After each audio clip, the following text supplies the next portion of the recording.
I'm back now. We'll go to the gift shop later.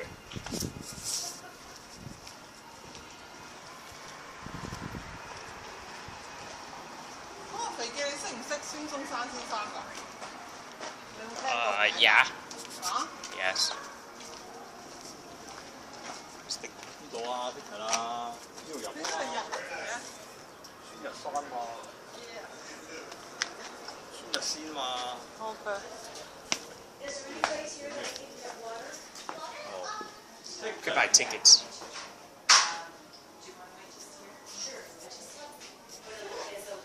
Children，兩個一頭一個 children。Can you bring us some water? Sure. That would be great. Thank you very much. Hi. I'm gonna give you the family package then. Yeah, Okay. $28, right? There's the rates. Come sit for a minute. She's gonna bring us some water. Remember to take a picture of the rose quartz too. Okay. Yeah. Rice and her rice. Yep.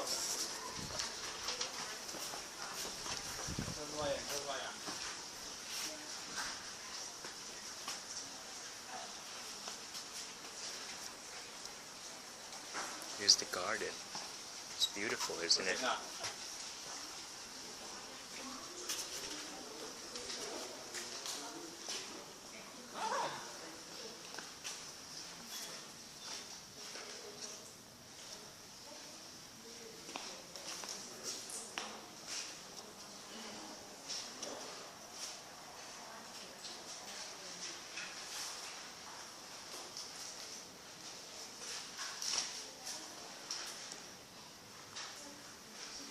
Hi, Dad.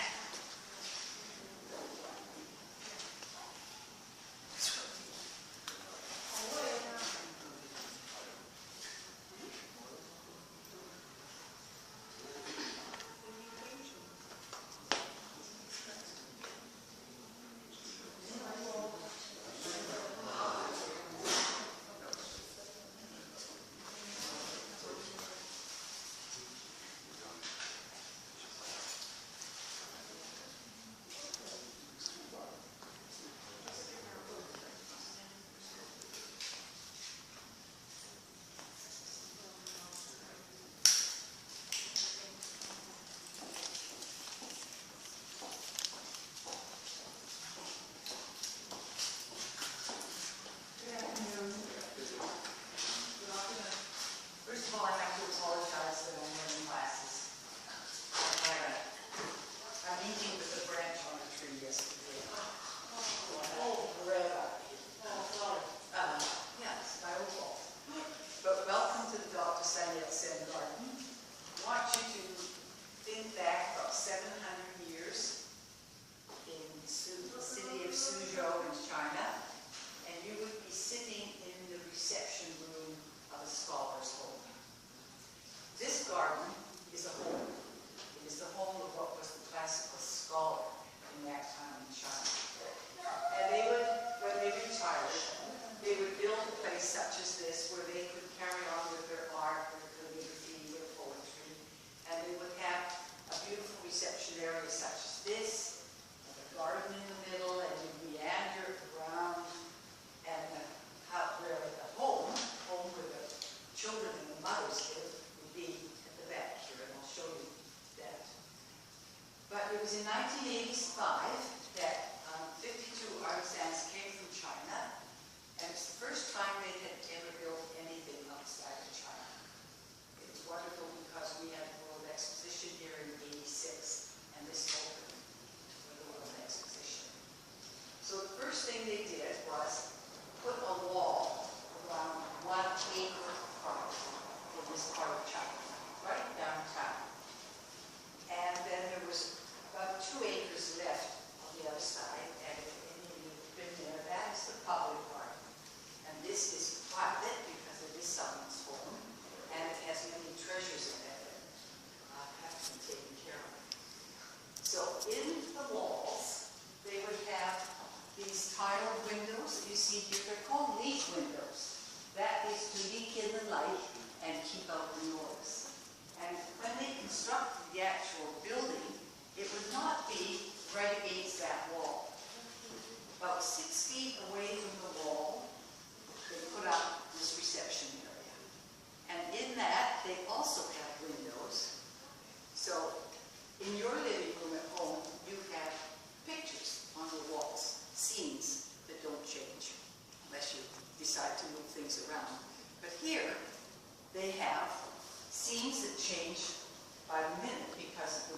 sun reflects on the wall. In each space, there is a rock and an outline, as you'll notice when you go along this way.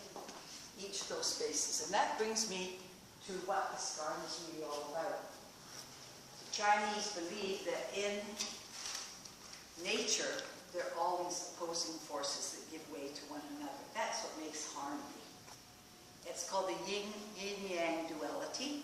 Yin being all the feminine characteristics of softness, dampness, and roundness, and yang being the male characteristics of hardness, brightness, and sharpness. And it is throughout this entire garden which gives it its peaceful nature. So you will never see a rock by itself. It'll always have a plant growing beside it. And in this building itself, you see bright, shiny lacquer on some of the woodwork, and on the other woodwork, it's a dull luster. So there's your yin and yang. The wood that's used, these posts are absolutely beautiful. They are a very, very rare wood now in China, Nan, N-A-A-N, similar to our cedar in that it's resistant to rot and pests. And this was used for coffins. The wealthy people had this wood coffins. The beautiful screens are ginkgo wood, and we have the live ginkgo tree outside, and art from the ginkgo all the way through here. The other wood is camphor. The rafters are camphor wood. And that is utilitarian, so it's just lacquered. But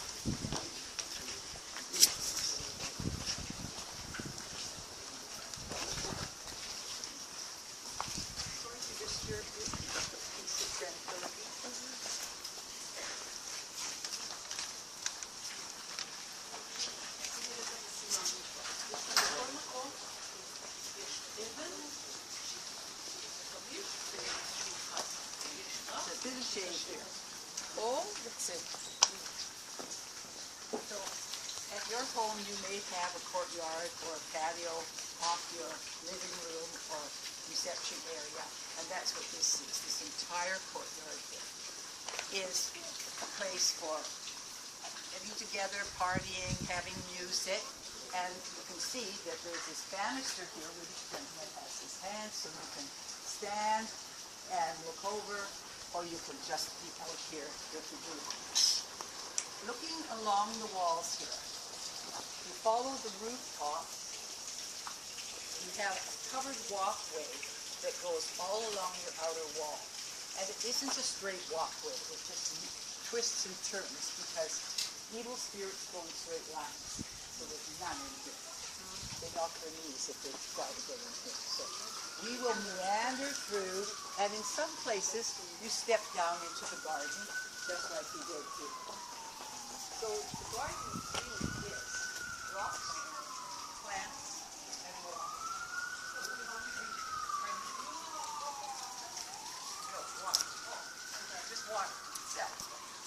Water comes with the waterfall and the pond. So those are the three elements of nature. The fourth element is man. And man is the artist. He enclosed all that beautiful nature so you can enjoy. It's not, but it's made to look as natural as possible. So, just looking at the rocks now in the garden, these all came from the bottom of Lake Mai. They're a limestone rock, and to create this mountain, they have been piled on one another and joined together. And in some of the displays, they are that way as well. Some are freestanding. So they, the Chinese say that they are soto lojo, lean, pierced, leaking, and ring-free. They're all honey shapes, but they're quite beautiful. And you'll see, as you look around, there is never a rock by itself. The other rocks are these rocks that make up this courtyard. And they came from the rivers of China, from the riverbeds of China. Look at them. This is supposed to be a plum blossom. Actually, the plum blossom has 5 petals, but this is the stylized plum blossom. And it's just a very welcoming pattern. But do you notice some differences in it? different rocks in it? Yes, no, in the whole pattern. It's got mostly curves, which is yin, but what else do you see? Lights. These are dark, and these are light, and these are rough, and these are smooth. So this is just that yin and yang again. So is it harmony? Is it a sign of harmony? Pardon me? Harmony. That's harmony. Oh, Yes. okay. Yin and yang. If you look at the brown stone here, that represents the creature that is on either side of the character on the dishway tile. Those tiles mean water drop, dishway.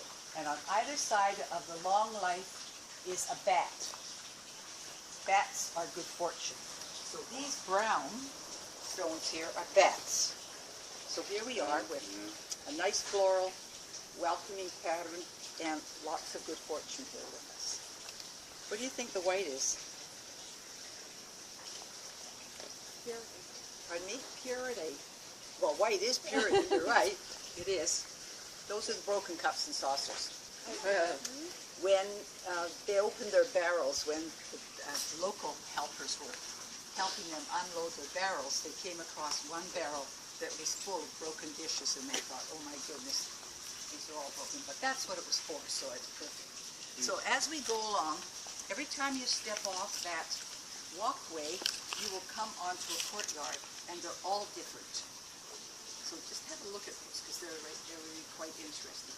A work of art, really. The other rock in the garden are these stone shoots that are here. These are from the caves of China. They are not stalagmites, but they are mineral deposits in the caves of China. And wherever they put these in the garden, the gardeners knew they had to plant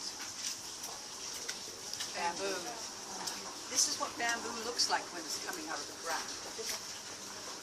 Don't see any here right now because we have to control it.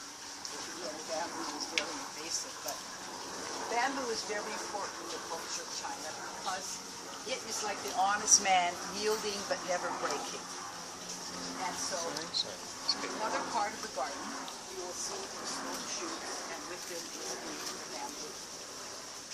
That is the rocks. And then talking about the trees, I'm standing under a Canadian maple, and of course, this was done with the cooperation of the Canadian government and the Chinese government. So we have Canada represented with the maple, and we have China represented with the ginkgo. This is a lovely ginkgo tree. Any of you that have never seen a ginkgo tree, it has a most unusual leaf. It's absolutely beautiful, and it has this dip in the middle, and so it's called, it's a biloba hedge. Ginkgo biloba. It stays this color until October, and then in October it turns, thank you very much for wearing this color, it turns this color. Oh. Sorry. I always look to see if I can find someone else. And this is, most leaves aren't solidly one color and then turn solidly another color, but the ginkgo does. It turns this mustard gold color, and the leaves all fall off at once. So in October, around Halloween time, we have Canada and China united here on the courtyard. And it is quite a lovely tree, no diseases and no pests. Is the ginkgo one of the most ancient trees? This is it was considered the most ancient tree until 10 years ago, but in Australia they found the wolferi pine, and that's older than the ginkgo. How old is this ginkgo tree? How old is this particular No, one? how old is it? Thousands. Oh, yes. Second oldest? Very old. This is not that old. This was planted Right. here. It was a...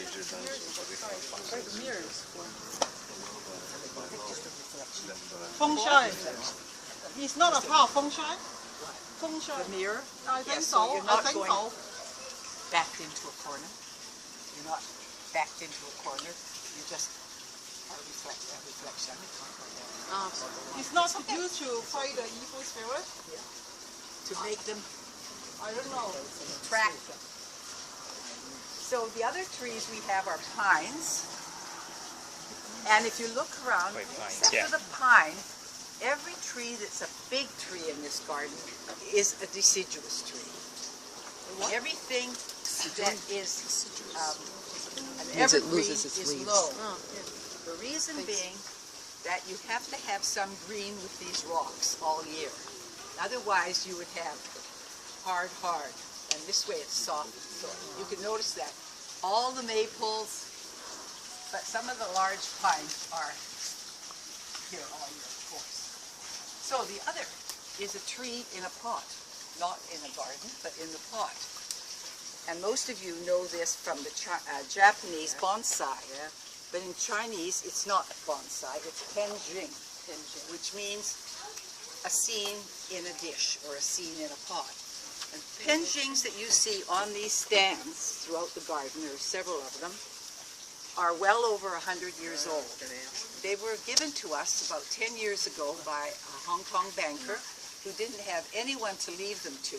And because we had this garden, which was like a museum, he gave it to us. So we have these beautiful, beautiful plants. They're taken out of the pots about every 5 years, pruned, and they're fed. But the whole idea about plants is the plant itself has to be balanced. Whenever you stand under a tree, you will never see branches crossing over. The leader must always be very obvious, and you open it up so that you can see through the tree. So some of you that might live in apartments and have a deck and don't think you could put a tree on your deck, you can. You put a tree in and open it up, and you'd be surprised how your eye goes right through. When you're walking this way, you can see right through the garden, right to the very end of the garden. And you can make mistakes doing it, but you know, things grow anyway. But isn't it beautiful the way it's balanced? Yeah. The difference between bonsai and penjing is that bonsai is always just plants. Penjing might have another object in to balance the scene, and you'll see some rocks in some of the other ones. How old is this one, this tree big? This one, Yeah. it's over 110 years old because we got it, it was 100 years old 10 years ago. Isn't it amazing? Yes. And it's still 100 years ago? 110. 110. What kind of tree is that? Which one? I don't know which tree it is. We did, you know, at one time have the signs. But it still gets white scented flowers. It's hard to believe. They're very tiny, but it's quite beautiful. What happened to the signs? It doesn't flower, this one doesn't. These do. You'll see several of them. Look at the roots. Look at the way they're really quite spectacular. What happened with the signs? Pardon me? What happened with the signs, you said? Who knows? Okay. For a long time, because they cannot be left out during the winter, they have to go into our greenhouse. The signs got about missing. And I hope they've got them somewhere, which was, you know, I can never remember the names of them anyway, but unless it's written there.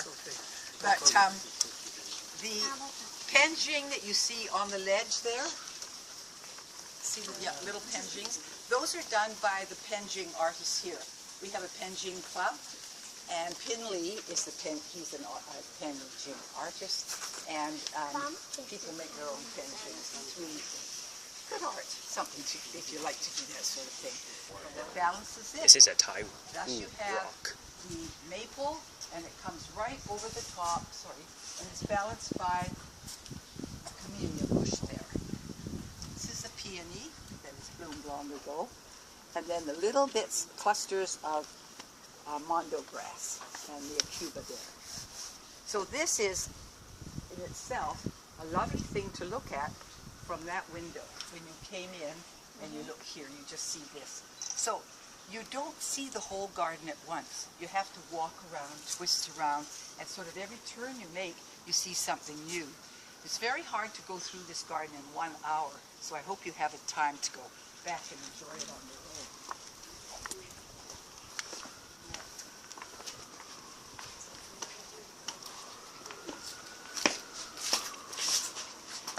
here we have a moon gate, a circular gate, and that takes us through to the willow tree and more ginkgo, not ginkgo, but Penjing plants there, and the public garden, which, as I said, is 2.5 acres in size. So here we have a double corridor, and this is a wall dividing the public garden and this garden, and it's a double corridor. All along here are leak windows, and you look, they're all different in design, because each of the views that you're going to see, the still life views, are different. So we're going to walk along there, look through that way, and when you return, we can come back the other way and look at the garden through here. But as you're going up this path, which is not only crooked, but it goes up and down, and when you get to the high part, it's an invitation to stop and look over at reflection. It is like, you know, when you have looking at a Chinese scroll painting, they unroll it, and a scene emerges and one disappears. That's what it's like when you're walking this way. Then you stop and look at the scenes through the leaf window. And I'll meet you at the next opening.